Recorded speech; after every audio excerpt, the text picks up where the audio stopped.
Alright, as this is the first video in this series, I'm going to do a bit of explaining about how these kinds of videos are going to go. This particular series isn't going to be about specific meme trends like this one, or this one. Rather, it'll be about broader categorizations of memes, like this one is about abstract memes. Or I might do one on what I have arbitrarily classified as silly, or memes that require a lot of context to be funny. In other series on this channel, I will talk about things like specific meme trends, memes by specific content creators, or memes of specific fandoms. But again, for this video, we're looking at what I'm going to call abstract memes. And it's not the same as what some people might call like surreal memes. And again, all these definitions are ones that either I'm coming up with, that I have not really like seen them widely used around. I guess for abstract, it's like, I guess I think about like abstract art and how oftentimes with abstract art you can't really tell exactly what's going on due to some level of abstraction, whether that's like an abstraction of otherwise familiar elements, or just you're just not given enough information to like do much with. Like this picture of Wooper. This picture is an interesting one because, assuming that we're treating it as a meme, it could really be a few different things based on your, I guess, the context that you have. It could be just silly, because it's just a picture of a funny looking Pokemon with a dumb smile on his face. It could just be that, and you might get so much other out of that in that sense. It could be a meme that requires context, because normally there was this meme where it was this picture of Wooper and it had the this text underneath it. That was a thing not too long ago. So if we take away the text that certain people might normally expect, then the joke is basically like, look, we took the text off of this meme that you normally expect this text off of. Which kind of reminds me of like those memes where you take out the bottom text of an otherwise pretty lame or outdated meme. And my roommates are being really loud. And still, this meme could be classified as abstract, which is how I've classified it here, partially because of the confusion and the questions that it raises regarding what it actually is. And all of this from just a picture of a Pokemon. In a way, I think the abstraction comes from the various reactions that it could generate, less so than just what's happening in the image itself. Now, the people who saw this while scrolling and liked it or saved it or whatever, they probably didn't see it and think, I wonder how this could be classified. Is this just silly? Is this a meme that requires context? They probably just saw it and liked it for some reason, didn't think about why they liked it, and then they moved on with their life, like normal people do. That's all I would have done if I wasn't making a video on abstract memes. Maybe some people really did think, oh haha, that's funny, they took the text out. Or maybe they didn't think anything at all. Maybe they're making a video on abstract memes. And all of these reactions are totally valid, because art is subjective and memes are art. And again, the fact that all of these reactions are generated just from a spread of Wooper, I think, is hilarious. A slightly less abstract example of like a Wooper meme, but I would say still somewhat abstract, is this one, which has more context required because it's got the beta Wooper design, but it also has the this text under it. So there's those two different layers to it. You have to know about the beta Wooper thing, and you have to know about the this thing. To people who don't know one or both of those pieces of information, this could just come off as abstract. They wouldn't really get it in the sense of the interpretation that requires context, but again, that's just one interpretation of it. To give an example of what I mean by that, I found this one while I was, playing the script for this video, and I didn't really have a positive reaction to it. I didn't have a negative reaction. It just didn't do anything for me. But it seemed abstract. So I was like, okay, this would be good to put in the video. I'm pretty sure it's a character from the Devil May Cry series, but I'm not 100% sure. I didn't do any research on this one, specifically because I kind of wanted to use this one to illustrate an example of a meme that I came across that I might be missing some context for. Maybe there is more to this meme in that interpretation of it that I don't know about. But as it stands right now, to me, this is just an abstract meme. And it's not one of my more favorite ones, but it still is abstract. One meme that I would say is in this style that has become somewhat popular is this one. This meme has actually become big enough recently that it's had its own variations and spin-offs, such as these. Still, the original one that I showed here, just by itself, has many different possible interpretations. Likely the most common interpretation of this meme, at least to people who would actually be the ones who normally come across it, is that, it's the horse standing in front of the ocean. He's just kind of looking out there, contemplating things.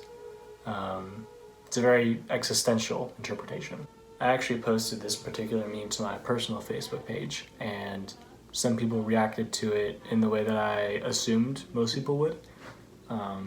Some people were just confused by it, and some people were just like, ooh, I like horses. I post somewhat abstract or out there memes on my Facebook page fairly often because, well, I just like them. But it's also interesting to see the different reactions that are occasionally generated. But usually it's just, I get a few likes from the 5 people who actually think it's funny that are friends with me on Facebook. In some ways, I think this particular meme also has some kind of popular appeal to it, in that it's not entirely abstract. The fact that it has the word man at the top, it leaves a lot to interpretation, just that element by itself. The meme would be a lot less funny, in my opinion, if it was just some cliche, relatable caption on top of it that could very well fit with the image, but just would be, I don't know, more by the numbers, just not as interesting. The fact that any caption you could put up there could just be replaced with the word man, I think is one of the really great things about this meme. So while this meme obviously still couldn't be accessible to everyone, some people just couldn't get it. They would just take it at face value and wouldn't be able to do any interpretation of it.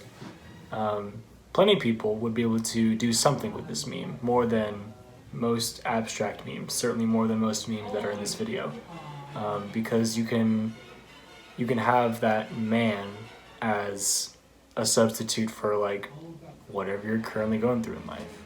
A meme that I kind of rediscovered while I was writing for this video was this one.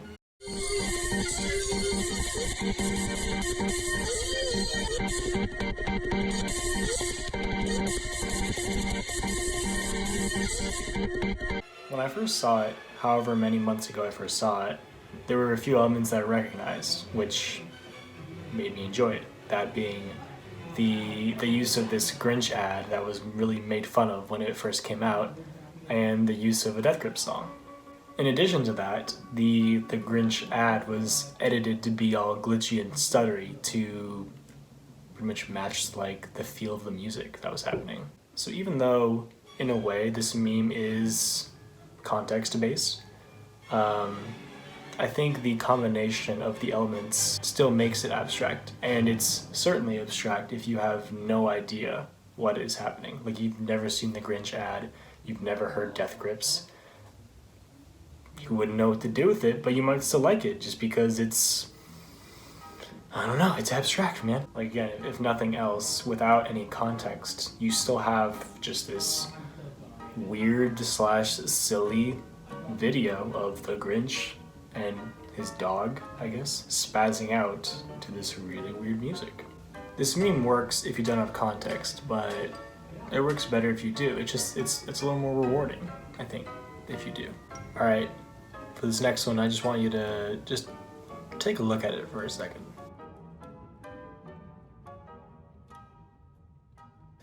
So first off, for me personally, I think I'm lacking a little bit in context here because I don't know what show this is from. I assume it's from a show. But the main focus really is the last frame there. Most of this meme appears to just be like it could be a normal ad for a show or something, but obviously the last panel there with the different color and no text, kind of goes against that. There's no explanation given. All the other frames have descriptors of some kind, and he's just got this like smug look on his face. It's mysterious. This meme raises more questions than it answers, which is why I've categorized it here as an abstract meme. This one is similar for me because, again, I think I have some of the context here. I believe this is a character from Persona because it was posted by a Persona page, but I don't know who it is. I don't know the context of what this image comes from, but again, I think because of that, it adds to the abstractness of my own experience with this meme. So I do know the context of this one. It's the final frame of a comic that someone made, whereas he was taking some chick to the movies, and then the final frame in it references Thriller, where at the end of the Thriller music video, Michael Jackson's taking that girl outside, and then he turns to the camera and his eyes are all yellow and creepy. It wasn't this original comic that was the thing that got circulated and popularized. It was an edited version of it where the girl asks the guy, "Hey, you're not gonna eat my son's fruit snacks?" And he's like, "No." And then he turns to the camera with the Thriller eyes and stuff. So at the end of the day, this meme is just a zoomed in picture of the final frame of some comic. And I don't know, I liked it. Again, with a lot of these, if you have no context, it might not be as enjoyable, but it could still just kind of be like, oh, that's a interesting or weird or funny looking picture. But if you do have the context, again, there's a little more, I guess, reward involved. Alright, so this one is an interesting combination of a Stone Toss comic and Five Nights at Freddy's. So again, with this one, there are contextual elements to it, and again, if you know the contextual elements, you could perceive this meme in a different way than someone who doesn't have those. But the way in which the elements are combined here is still done in an abstract way, which is why I see it more as abstract than just a context-based meme. Alright, these next two memes I'm going to play back to back, and then afterwards I'm going to explain the similarities between them and then why they're abstract. This nigga really falling down the This nigga against it. That's why your mama did. Post-traumatic Down syndrome.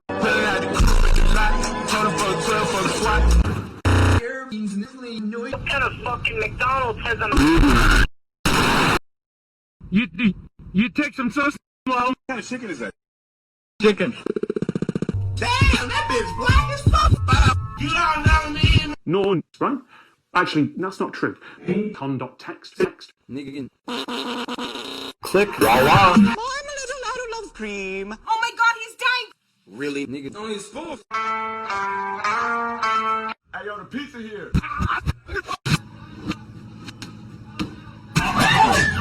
Add a real.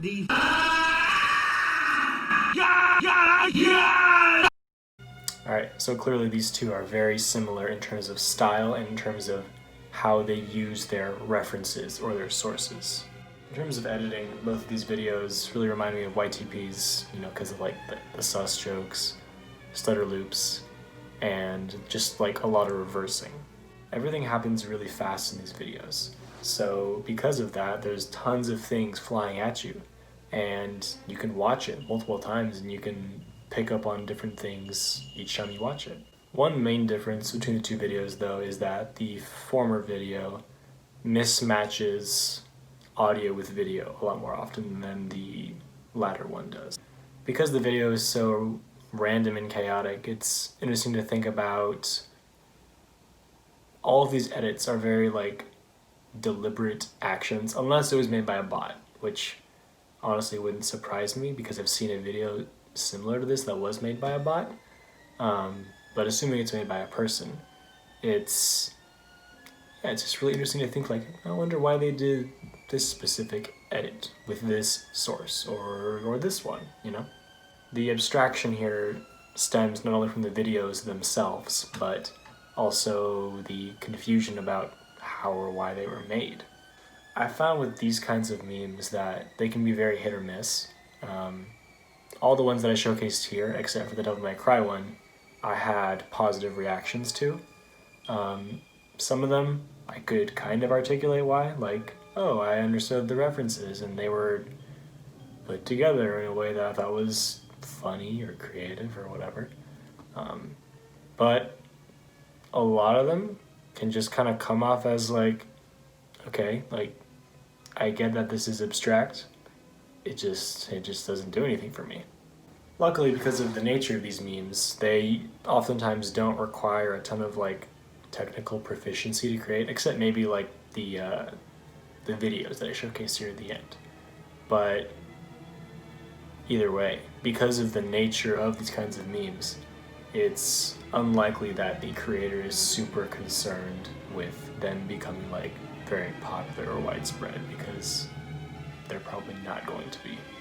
Still, I'm personally very glad these kinds of memes exist, and I know that they will continue to be made, and I'm very happy about that.